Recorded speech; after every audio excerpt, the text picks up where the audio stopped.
Yes, you made it! Woo! Welcome. I'm so happy and glad that you made it here today. Today, I want to share some thoughts and feelings on being left out. I believe there are many people today that feel left out.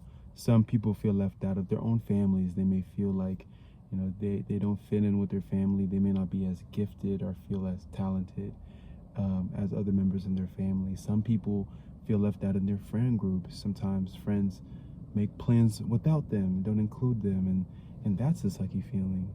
Or maybe you feel left out because the people around you, your friends, are probably continuing and advancing on in life, whether it's a relationship or going to college or getting jobs. And you may feel like, you're not, why aren't things working for me? Why is it working for everybody else but not me?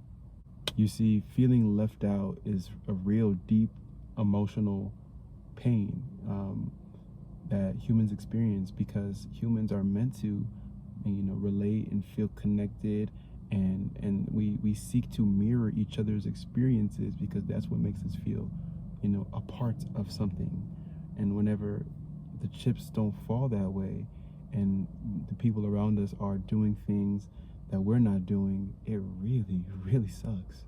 And I can relate. At this present moment in my life, I'm the friend that's kind of watching my close friends move on to new chapters, marriage, building families, and I feel right now like I'm kind of on the sideline, just watching the people around me, continue.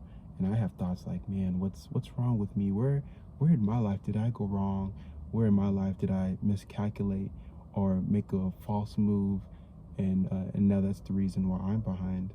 And although the feeling just sucks and there's not much you can do about it, there's a few things that I've learned that has really helped me feel better at moments when I feel left out. The first thing that I try to remember is that God's timing is different than our timing. And we know that. We look at scripture, we look at life, and we see, when we want certain things, when mankind wants certain things on their own timetable, God has sometimes kept those things from us. And it seems like we're just getting the short end of the stick, we're getting the bad end of the deal.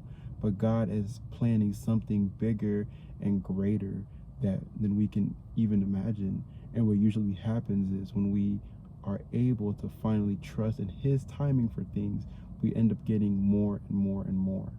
I've been sharing this story a lot lately, but this makes me think of a personal experience where I actually tore both of my knees and ACL surgeries. And in the moment, oh my gosh, time sucked.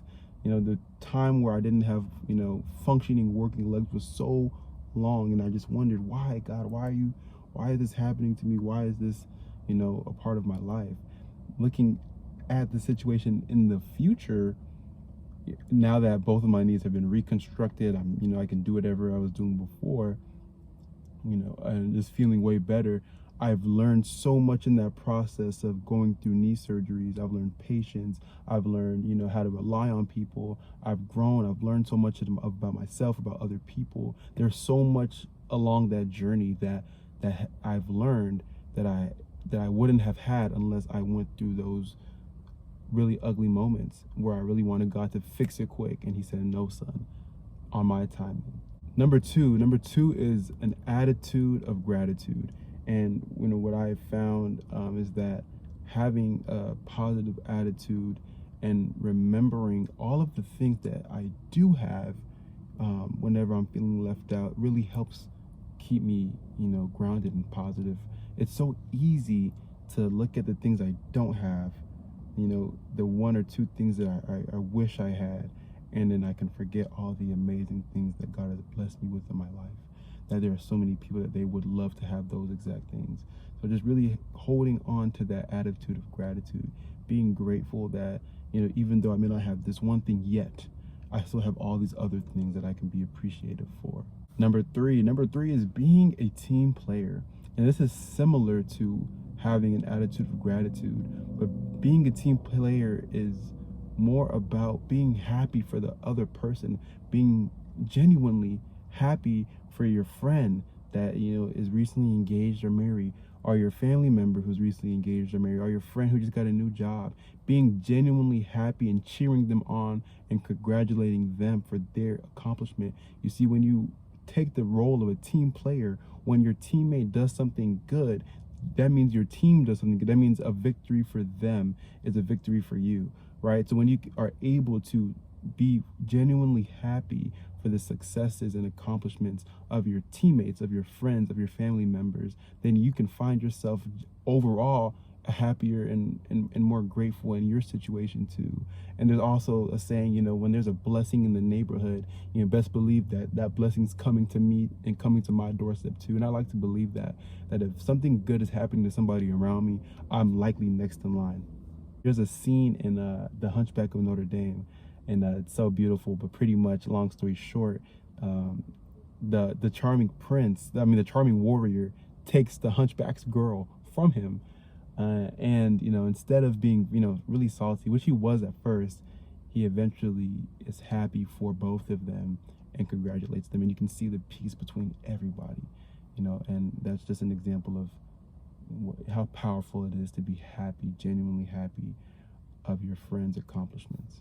And in conclusion, it's just not ideal. It's not fun and pleasant to be in a state where you feel left out. We just have to remember that God is ultimately in control, and he is able to do so much more when we trust in his own timing.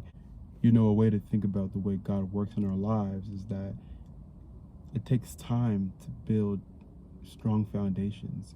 Whenever a tower is being built, a foundation underground has to be dug deep enough for that tower to be able to be placed in it. And when it's placed in that deep and strong foundation, it's going to stand the test of time. And often that is exactly what God is trying to do through us.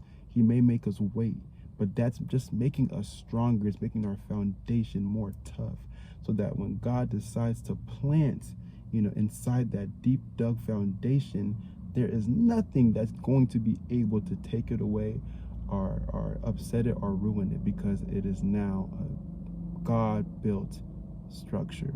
So my friends, keep heart in moments when you're feeling left out. Remember that you're not alone, and always remember that you are loved. All right, my friends, that's all I got for you today. If this video has blessed you in any way, please like, share, and subscribe so that this video can touch other people and help them. All right, y'all. I love y'all. Super Dreamer out. It's so new, this feeling between me and you, what do it do? It's called love, yeah, from above. This feeling is deeper than dug. It is in your soul, It's gonna touch some, you know, when you feeling that rush. It is not something you can brush off. I need some more,